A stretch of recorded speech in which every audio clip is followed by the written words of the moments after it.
Hi, I'm Miss Haley with the Huntsville-Madison County Public Library, and for today's craft I'm going to show you guys how to make a decorative pinwheel. Our pinwheels are going to look like this here, and they make really wonderful decor. I'm actually going to show you guys not only how to make the pinwheel itself, but how to string them up and use them as a garland. They make really cool looking wall decor, and you can make them in all sizes. I'm going to show you how to make one size that is slightly larger than this, and I'm going to give you the measurements for this one. So for this craft, what you're going to need is some yarn or string in a color that coordinates with whatever colors you are choosing to use for your pinwheels. I've got this sort of fall colored one, so I'm going through a kind of Thanksgiving look for my pinwheel today. You're going to need some buttons. Again, you'll want buttons in colors that coordinate with your choice of colors in your paper. I have these they're sort of pinks and blues, but there's some yellow in here that went really well with my paper. You're going to need a hot glue gun, the low temp is fine, and some glue sticks to go with it. And then you're going to need one of two things. You're either going to need a pencil, a ruler, and some scissors so that you can measure and cut your paper, or you're going to need a paper cutter. I used a paper cutter today, and I've already pre-cut all of my pieces of paper, but whichever one works for you or that you have. You don't have to go out and buy a special paper cutter just to be able to do this. You can easily draw and measure it with a ruler and some scissors. So what else you'll need is some paper. You need 4 strips that are cut into 8 inches. So it's 8 inches long by 3 inches tall. So this is 8 inches by 3 inches. And the way to think about this as you're cutting your paper is this is the length. So this is going to determine how far you can go, how long your strip is going to be. This right here is the diameter of your circle.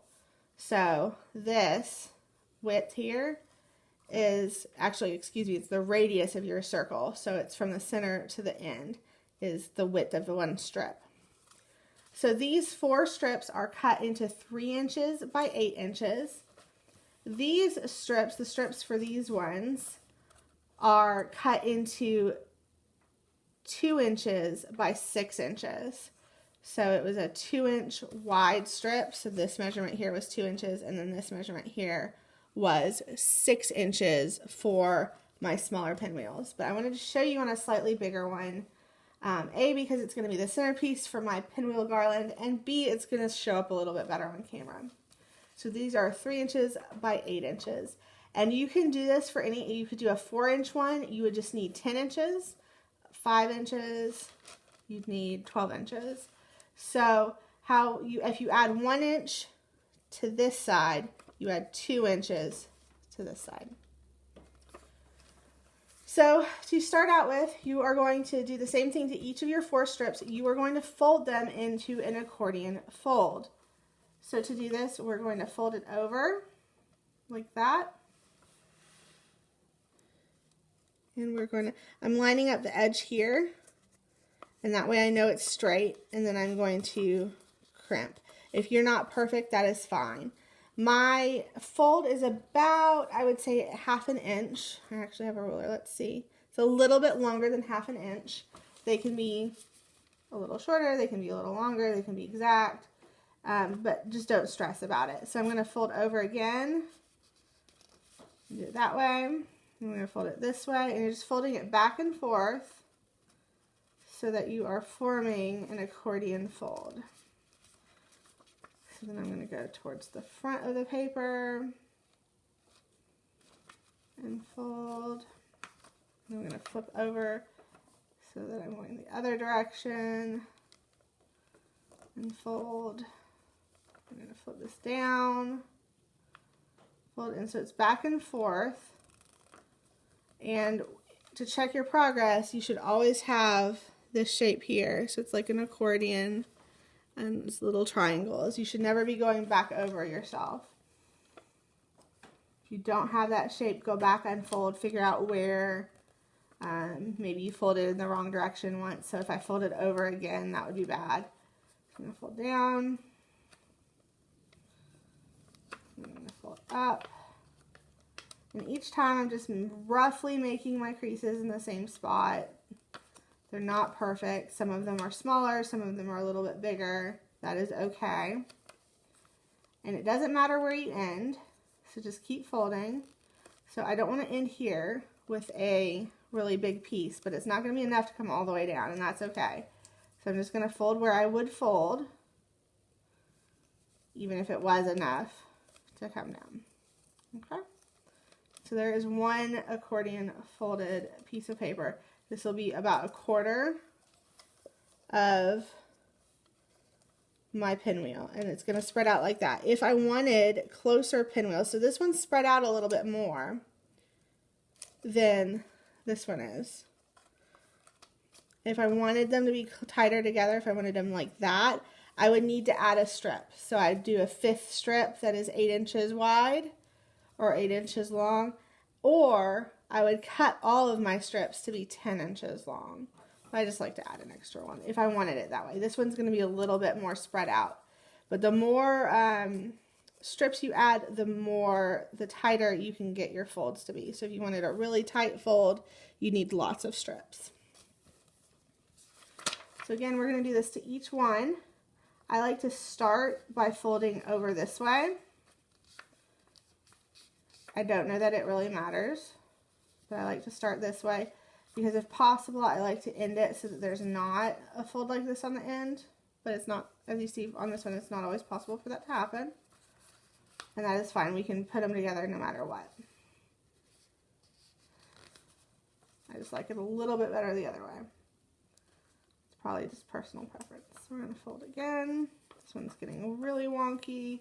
Let me see if I can straighten it out on this fold.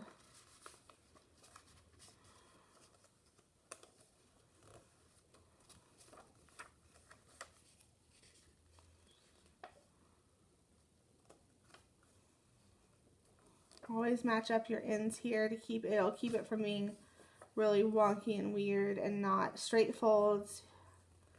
You wind up with sort of trapezoid shapes instead of rectangle shapes if you're not being careful. You don't want to be too wonky, but a little bit's fine. I'm not going to refold this one or anything. It's okay. And over, and one more time, I think. Yeah, we're just going to do one more time. I could, you can see that one's a little longer. I could fold that over, but it does not really matter unless you want it to sit flat on the wall. It does not matter. So I'm just going to leave that one because that's just a little bit too little to fold over. So again, I've got to do this 2 more times for my other 2 strips. Folding over. I'm going to be a little bit more careful on this guy.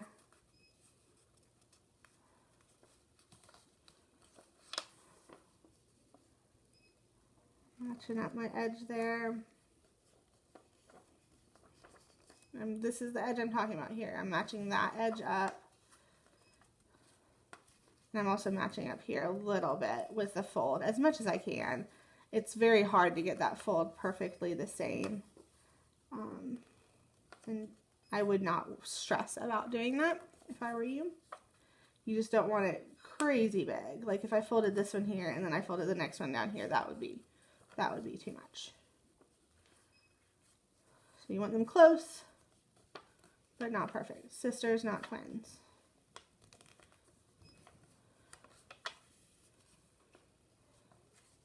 Fold just a couple more on this one, and then we can do our last one, and then over. That one is really tidy. Last one. We are going to fold that over. And I'm looking at this and I think I might go see if I have more paper in this color because I think I might want one extra. These are really short pieces.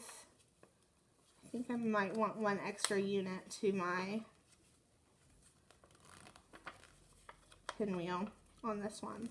These have 4, and that's perfect for that size. So that's the 2" by 6" strips, and 4 is really perfect for that. This one, I think you might want 5 3-inch by 8-inch strips. It depends. But if I make this a quarter of a circle, that's a really wide fan. And I think I want, let me go see if I have more of that paper. I do. I think I want just one more. It's gonna mess up my direction, but I don't care. I was not paying attention to direction of paper when I made these either. If you care about that, you may want to consider the direction of your paper. So I need 8 inches. Let me fan that guy out. Ooh, not squish everything. So I need it 8 inches long.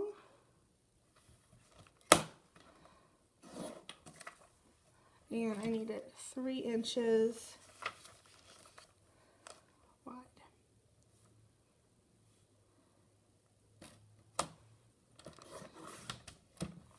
And I always save my scraps so you can reuse them. This was technically a scrap. I'm glad I saved it because I needed one more.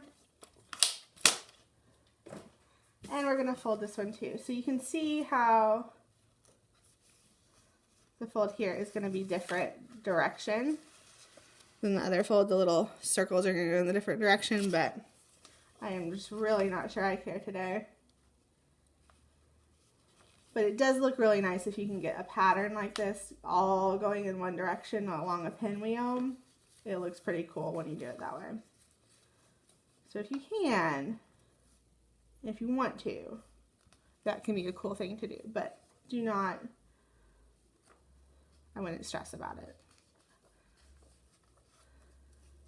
I always mess up on one. I'll get them like this one. I got them all going in the same direction on that one, and then the very last one I put the wrong way. And you're using hot glue, so there's no going back.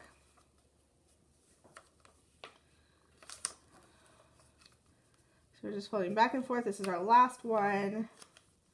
And voila. So now we're going to attach them all together using hot glue. And there's a couple ways you can do this. So if you have two ends like this, where the color end is on the outside, you can join them together like that.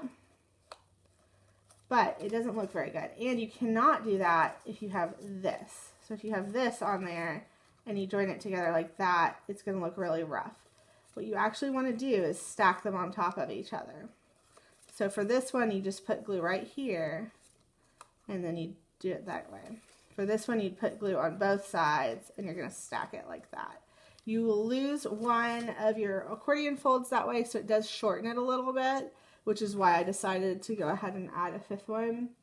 But it looks much better, and I will show you on this one because I did it both ways on here so that I could show you guys. So most of these folds are done where I stack them on top of each other. So I put glue on both sides, I stacked it like that, and you can't see the seam. It looks seamless. This one is where I did two ends together like that, and that is where you can see that seam really strongly. If you don't care, that's fine. Awesome. Glue it however you need to glue it together to get it stuck together. But it does look a little prettier if you watch that seam. So what I like to do is I flip them over and I pull it loose a little bit so it's not quite so tightly folded. And I put a line of glue down both sides of that section. And then I take this other one and I sit it on top like that. And then you press these two sides together and these two sides together, and you watch for any glue that's squeezing up through here because you don't want to accidentally glue more sections together than you planned. And then I like to, because I unfolded it a little, it looks a little weird, I like to squish it back down into my accordion fold there. So I'm going to show you again. We're just going to keep doing this. So again, I unfolded a little bit. I put glue down that side and down this side. And then I take this one And I put that same unit just like that. And I press it in on both sides where there's the glue. And I just try to line up the corner on this type of join. I just try to line up that fold. And then I squish it all together to try to refold that fold. Since we pulled it loose a little bit, it wants to be flatter than we need it to be. All right, so we're gonna do another one. Pull it flat a little bit, not all the way flat, but just a little. Put down our hot glue, like so. Sandwich our two pieces together and press them together. Be careful with this, the hot glue is really hot, and if your paper, I have a slightly thinner cardstock today.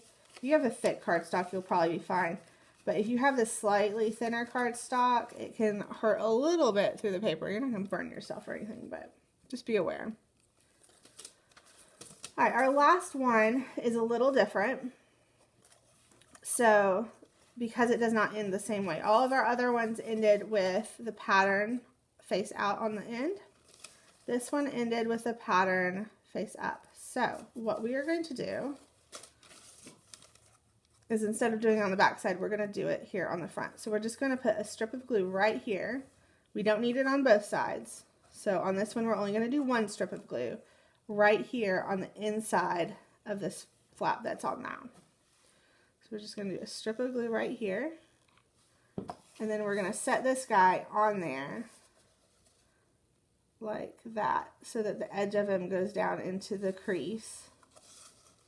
And we're going to squish it together. And we're going to be careful squishing it together because the glue will be more likely to squish out the other side. We don't want to burn ourselves. All right. And again, because we have this weird now flattened bit, we're going to scrunch it all back up together into an accordion and just kind of squeeze it so that it's there. So now we have one long accordion piece and we need to make it a circle. So what we're going to do, we're just going to lay it flat like this so that it's color side up. And we're going to take this in and we're going to pull it over this way. So it's like that. Let me get my hand out of the way here. And we're going to do the same thing we've been doing. We're going to straighten that out and we're going to put glue here. And then we're going to bring this side up and stick it in so that we make this circle with a color on the inside. So a strip there. Stripe there.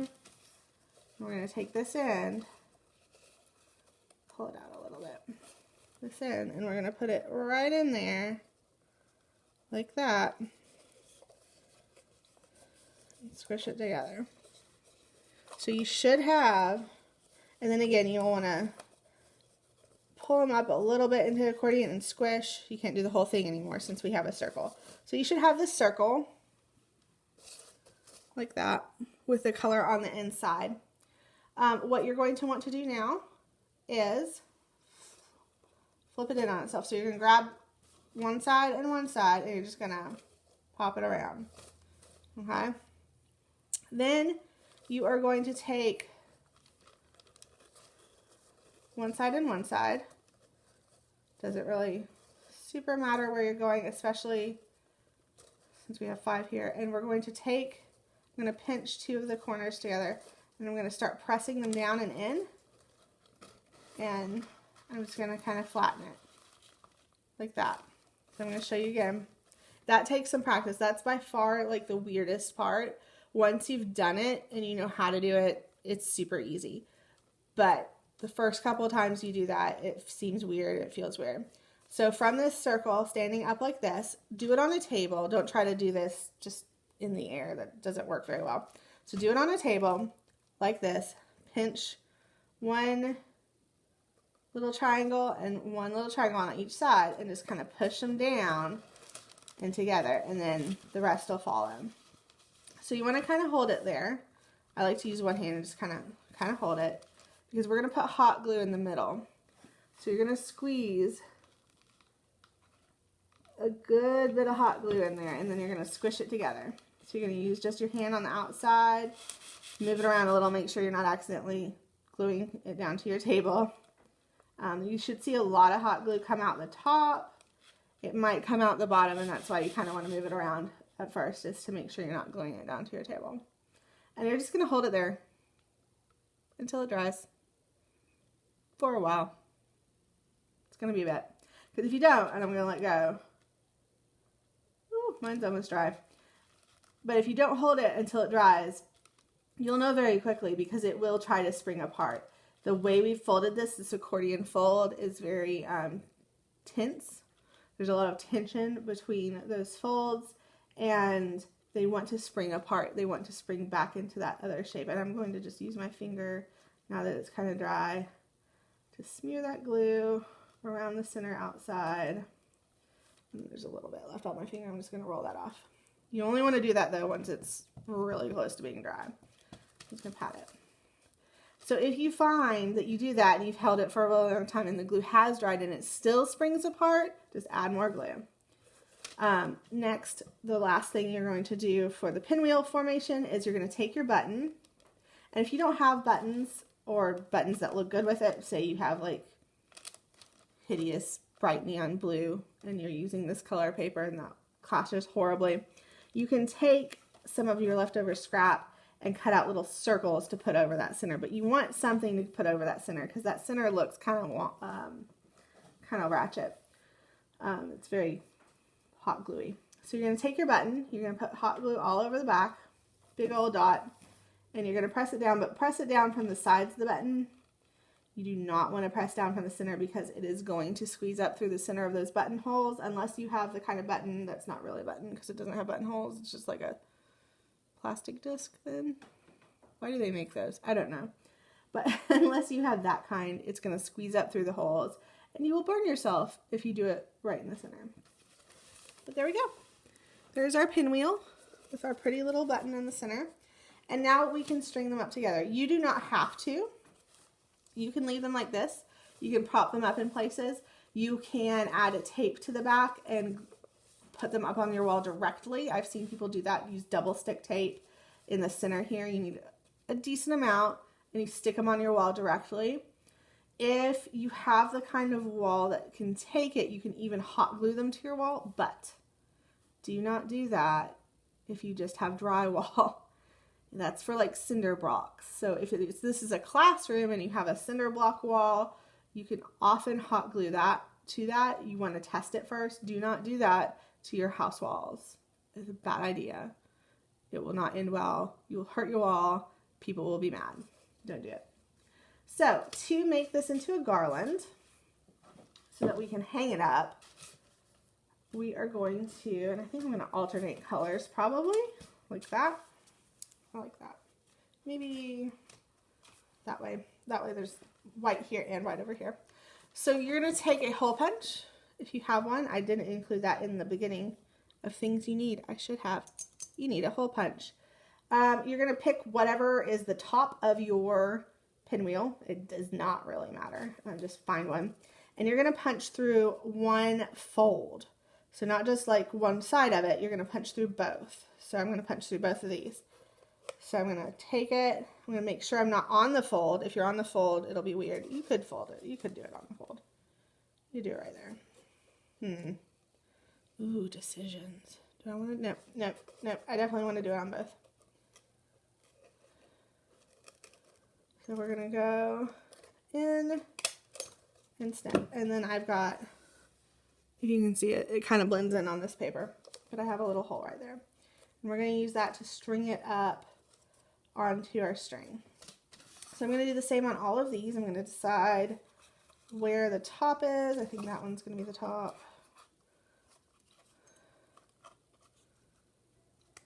And punch. You might have to contort it a little to make sure you're not actually punching through the fold part. You don't want to do that. You'll just wind up with this weird big hole in the center if you do.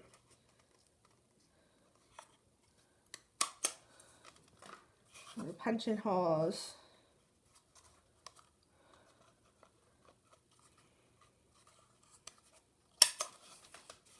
One more.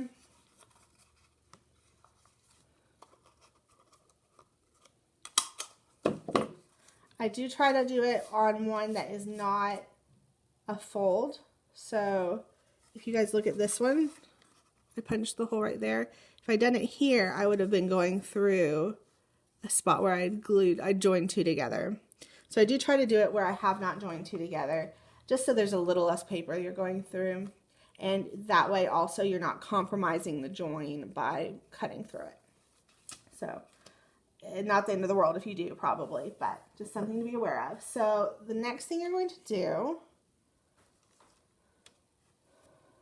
is decide how much yarn you need. I'm going to go ahead and cut, I don't know, a little bit. You could string it up on the yarn and then cut it afterwards too. If you're not sure how much you're going to need, that works also. But you want a decent tail on either side so that you can have something to hang it up by. We're just going to start threading it through like that. So you're going to go in. It helps if you pinch it together. That way you don't have to thread it through two holes. If you pinch it together, it's kind of like one hole. And it makes it just a little bit easier. You're going to go ahead and move these to the end of your yarn. Hopefully I cut enough. Thought I did, but maybe I didn't. If you need to and nobody else is going to touch it, you can suck on the end, get that end wet, and do it. If you are going to have somebody else touch it, especially in this day and age where we are in a global pandemic, don't do that. Just like wet your fingers and do it with water. You do not have to use spit. Oops, I did that the wrong way. So pay attention to the direction that you're supposed to be threading it. I guess that would be another good tip, huh?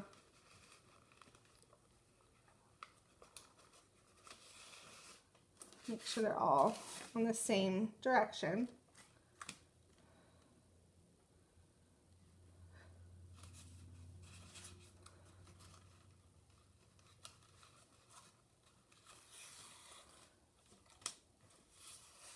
And I did that one wrong. Woo. I'm just a little off today, you guys. So again, if you're doing a pattern with your colors, make sure you're stringing them on in the right order. That matters. It may not matter to you though. It mattered to me. And the last one, again. All right. And we have a garland. You can hang that up, space them out, hang it up. You can tie loops in the end so that you can hang them however you want to hang them, depending on your space. You definitely want to tie off your ends so they don't come loose, but you might want to do that either before or after, depending on how you're going to hang it up. That'll depend. But that is how you make a paper pinwheel. And they're super cute. They make wonderful decorations. I would love to see what you come up with if you do a Thanksgiving themed one or Christmas or Hanukkah. They make really good holiday decorations, but they can also just be fun or for a party. Not that we have many of those right now. But I would love to see what you make and what colors and stuff you use. You can send those to our Facebook page. We would definitely feature you if you did. That is Huntsville, Madison County Public Library. Thank you.